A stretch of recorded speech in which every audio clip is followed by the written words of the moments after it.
Hello everybody, hope you're having a wonderful day, and today I would like to share a little unpackaging with you guys. Now this is obviously something coming from Amazon, and I got this the second that it dropped. I'm very excited. This is coming from a company that honestly I haven't checked out too many things from, but they've been really catching up to, and I say catching up in not in a disrespectful way, but really doing things that people want. There's a lot of little features about this relatively compact looking knife that I think is going to be a success. So you've probably already seen this from some content creators recently. It is very new, and I'm typically not the one to buy into like the stuff that's just dropping, but I really like the lines of this. I think you guys will too. Let's go ahead and get into it. Going to be using my custom Montecala Assault Team 1. Let's go ahead and get into this. And it is a Vosteed knife. We're gonna need the knife again. There we go. The only way to open a box. Ha, you thought I was gonna flip it. All right. Hey, we got a little lanyard. I wasn't expecting that. So based off of this cute little sticker right here, that is what looks like to be a chipmunk, a cartoon chipmunk inside of an acorn. This is the Vosteed acorn. A little support card, a little spec sheet and information guide of stuff, right? Not really important. We're here for knives, right? I know that's why you guys are watching this. Cool little paracord lanyard, not the, what is it, the 350 or 550, I forget the size of the standard paracord. This is the thinner stuff, a little bit cheaper, right? Nice bright high vis orange. Nice pouch right here. You get a little, what are these patches, ranger eyes, whatever the hell they're called. There are 3 different variations of this knife. I got the all blacked out one with the brass accents because I thought it was the classiest looking one. So in their little pouch, nylon, just high vis, just like the little lanyard that comes with it. You get a nice little cleaning cloth right here, and let's get all this stuff out the way. You guys are here for knives, not stuff. All right. So black micarta with black PVD. Looks to be semi-polished. We'll go ahead and open this guy up. There are 2, well, technically 3 different deployment methods. We have a blade hole and a front flipper. It looks like there is and I'm just speaking out loud of what my brain is thinking when looking at this. I think the jimping looks and feels aggressive enough. There is some oil on the blade. We're going to go ahead and wipe that off in a sec, but the leverage point in relation to the pivot, maybe just to keep lines clean and not so aggressive. It doesn't look like you'd get the best leverage, but I could be completely wrong. It's happened before, not a big deal. Let's go ahead and just front flip it. Why not? Oh, hold on. Yeah, I was wrong. Blade hole, wonderful. Thumb flick, excellent. Front flip, very easy now that it's kind of smoothened out a little bit. It was kind of crunchy feeling. This is something that I will be taking apart and cleaning it out, just because I think there's a good bit of juices on this thing that might be hindering a little bit of the smoothness. All right, so as you can see, it's not semi-polished like I thought it was.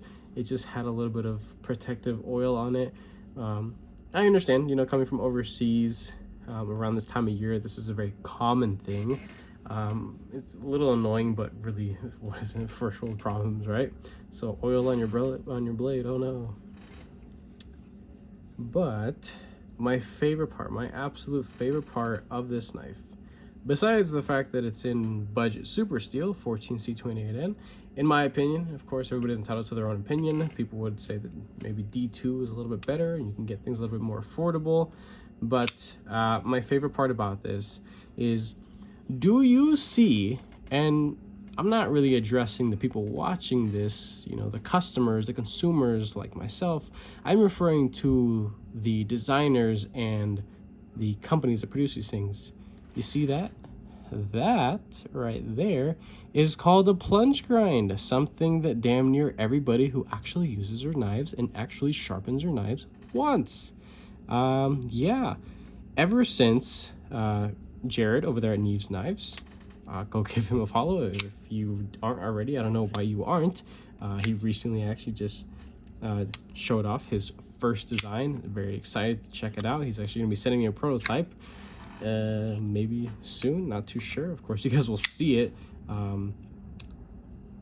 Enthusiast designed, and it's going to be manufactured by a very reputable company, which is really cool. But besides that, Neves Knives is the one dude that I started watching years and years and years ago on my, and I say that like it was such a long time ago. I've only been in this hobby for maybe 6 years. That's really not that long of a time, but my opinions, my eye for design has changed a lot in such a short period of time in relation to a lot of other people.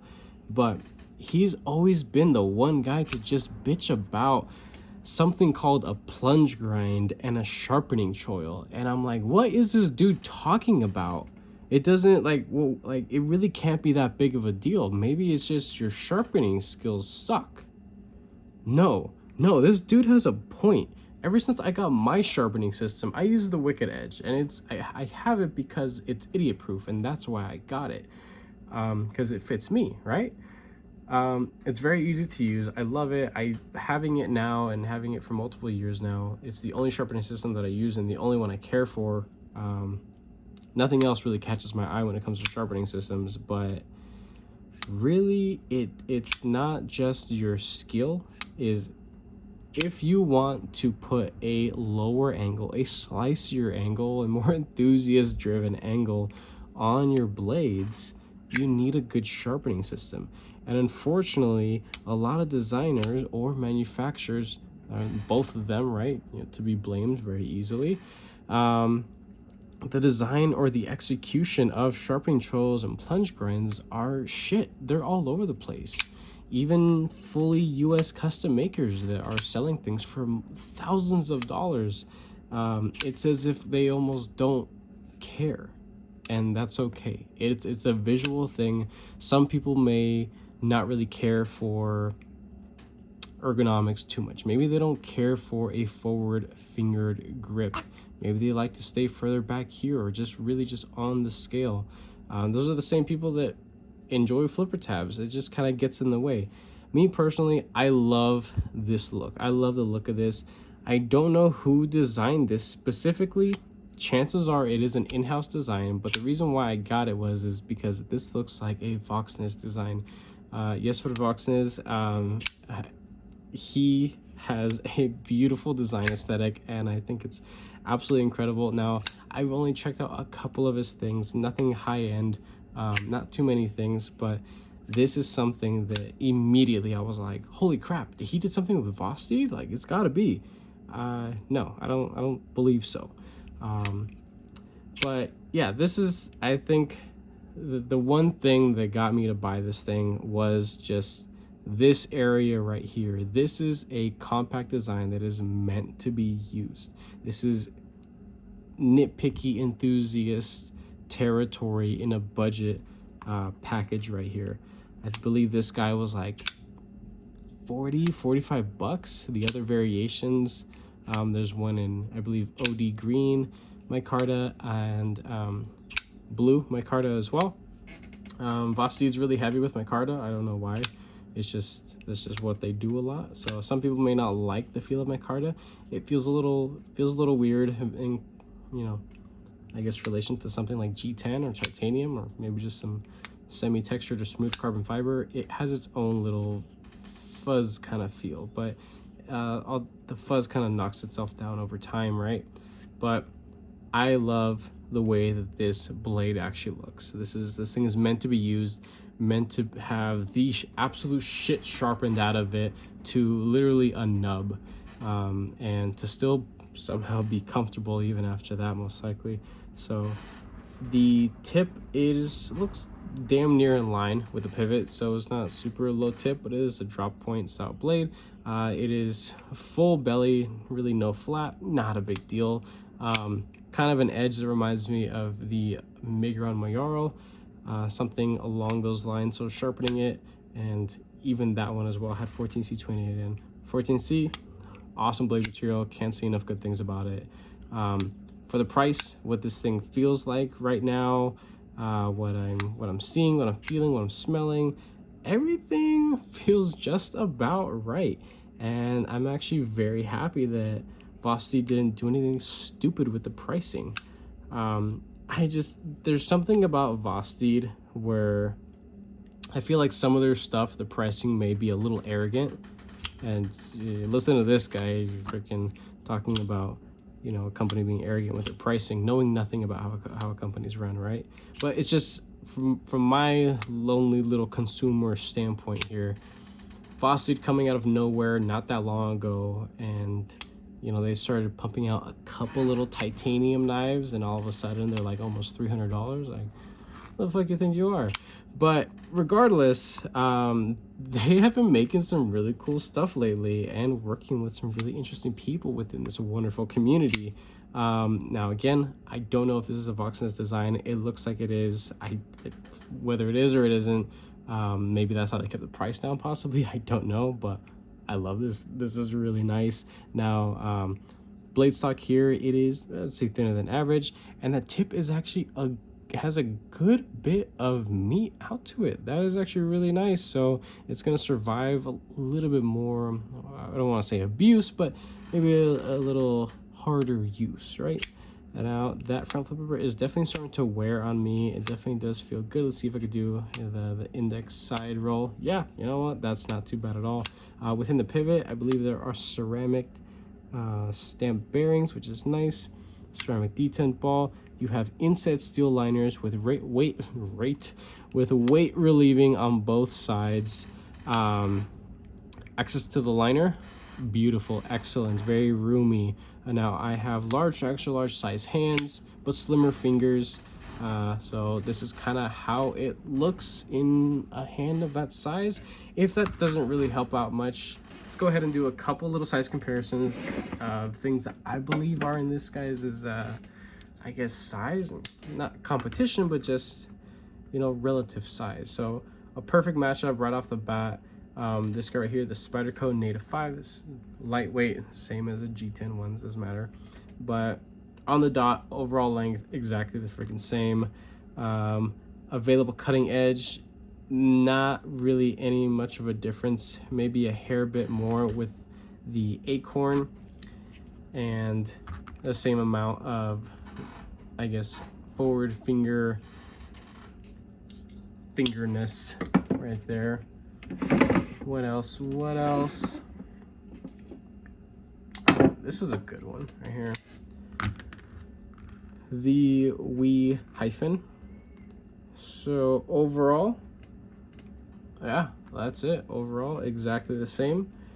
And forward finger choil, damn near the same. Available cutting edge. Just slightly different blade shape, right? But a little bit more of a flat with this. It still is curved, right? It's not, you know, full Warncliffe, but it's Gavco's weird freaking blade shape, right? But this has significantly more belly, so that's something that you're gonna have to consider when picking up this guy, is that more for slashy cuts. You're going to be slipping out a little bit more often, but really shouldn't be that big of a deal. Let's see, something else that's relatively compact. This guy, I know not a crap ton of people are going to have this, but a good bit of people have probably handled this or know of it. The Sea Otter Monterey Bay knives. So the Acorn is just a tad bit longer, not by much. Cutting edge a little bit more with the Sea Otter, but nothing crazy. We're gonna do the weight real quick. It doesn't feel like a super dense object. There is a lot of weight relieving within the scales. It's nice that they're inset as well. That's honestly a premium feature. 3.1, very, very nice. Let's go ahead, do some edge test. just checking out the cleanliness of the edge. It sounds good. It feels good. And you know what? I actually recently unboxed something from Civivi, an older model from Civivi, right? So it's probably just been sitting around for a while in a warehouse. But it was a model of around the time Civivi was doing really good. Let me actually get it right now. So this guy right here. So this is the Elementum Button Lock 1, or I guess the original Button Lock Elementum. Wonderful coarse edge from the factory. This feels a little bit more refined, and that's very impressive.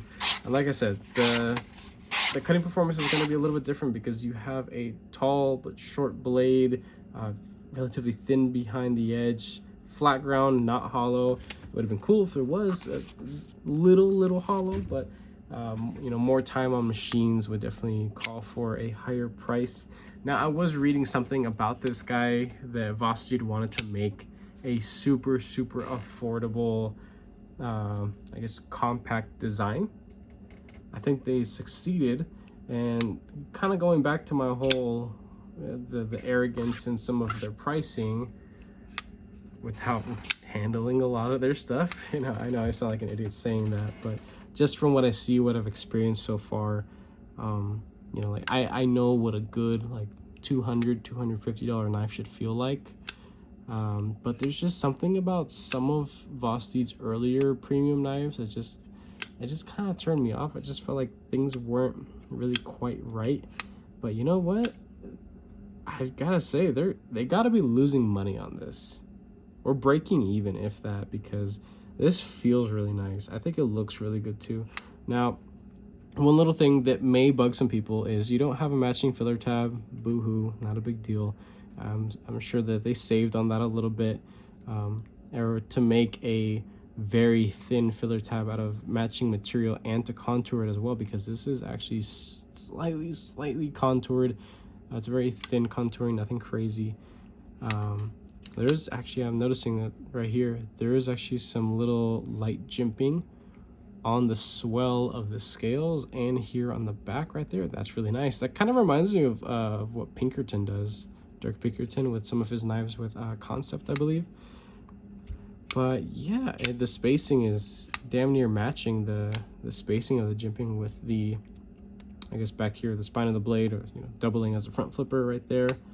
But this is really nice. I can see where they saved a little bit, but there's genuinely a lot here. Yeah, this thing feels, I'm really pulling on it there. I could get a little bit out of it, but not by much. Some pivot lash right there, nothing crazy. Hopefully it doesn't get worse, right? Detent lash, 0, nothing. Now the detent is on the lighter side, but it is strong enough to get a nice comfortable flick with the thumb and reverse flick. And the front flip, you really gotta stay right in the front of it. If you're kind of just sitting at the top, you're gonna slip off. Yeah, you're just gonna have to get it from the front to kind of roll it over, but it can't be too deep in your hand, or else you're just gonna, as I do it successfully there after critiquing it, you might kind of just like stomp on your own, you know, inside of your index finger there, and might not successfully lock it out. You're not gonna pinch yourself or anything, but you want to be a little bit lower in, or I guess your hand should be a little lower to the blade. But yeah, that's not too bad. I like this quite a bit. I feel like I'm gonna have a good time using this. So we did size comparisons, we did weight, factory edge. That's about it. I think this is gonna be a very successful model. I hope that they do a premium version, or maybe some you know, dealer exclusives. I think this would be really cool. Now, for people that like larger knives, this may or may not be for you. You're gonna have to be okay with a lesser amount of blade to, you know, have a little bit comfier knife, but a compact carry. This could very well be a fifth pocket carry if your fifth pocket is on the deeper side. Talking about carry, you do have that little lanyard hole, which they include something for you. That's nice.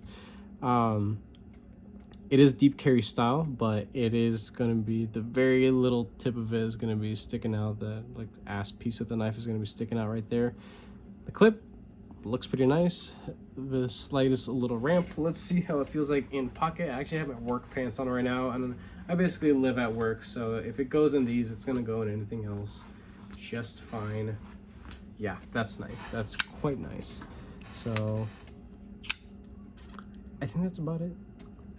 The hardware on this, T8 pivot, T8 body, looks to be T6 screws for the clip. Not a big deal. It's kind of standard in this range.